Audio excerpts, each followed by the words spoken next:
So we're going to go through solving an inverse sine equation, or solving a sinusoidal function using inverse sine, using some inverse trig.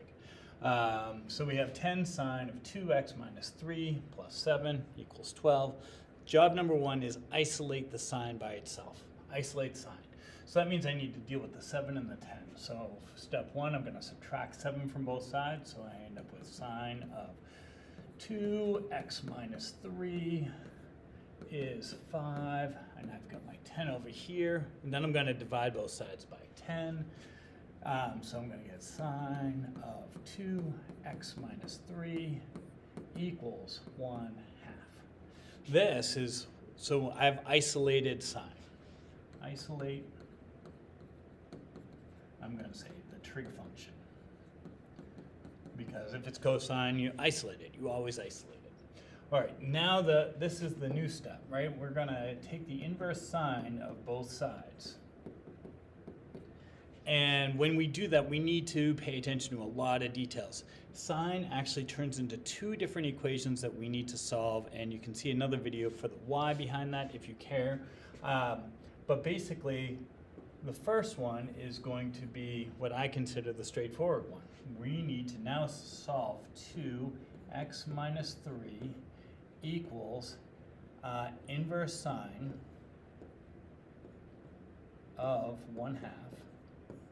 And then we got to remember to do plus or minus 2 pi n, because there's multiple laps that we could do around the unit circle. So this is one of the ones that we need to solve. So what we need to do here is pretty obvious. We're going to divide both sides by 2. And then we're going to add 3 to both sides. So we're going to get x is the inverse sine of 1/2 plus or minus 2 pi n over 2 plus 3. But, yeah, that's kind of written a little bit poorly. But we know the inverse sine of 1/2. We know we should be able to think about our unit circle and go, ooh, that's like down here somewhere. The inverse sine of 1/2 is pi over 6. So we could change this number to be pi over 6 plus or minus 2 pi n over 2 plus 3. If we wanted to get really tricky about it, we could distribute this 2. So we end up with really pi over 12 plus or minus pi n plus 3. This is 1/2 of our solutions. Okay? So now we're going to do the other half. So I will do that up over here.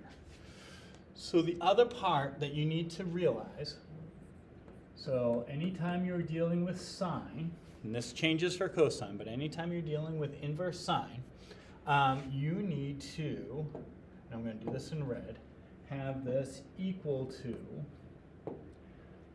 pi minus the same stuff. Sine, inverse sine of 1/2 plus or minus 2 pi n.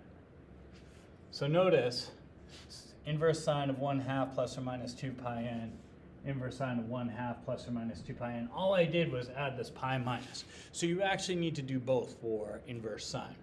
And then we continue on in the same manner. However, since we already did the pi over 6 for inverse sine of 1/2, I'm going to change this. I'm going to change this to be pi minus pi over 6 plus or minus 2 pi n. And a lot of us can do pi minus pi over 6 and get 5 pi over 6. Whoops.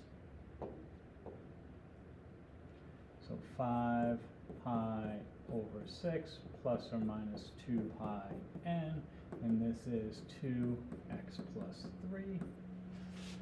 And then I'm going to divide both sides by 2 like I did before. X plus 3 is 5 pi over 12 plus or minus pi n. And then I'm going to subtract 3 from both sides. So this answer and this answer down here, those are my answers, right? There's an infinite number of possible solutions to this problem. And this represents all of those solutions. So that's the inverse sine. That's the harder of the two.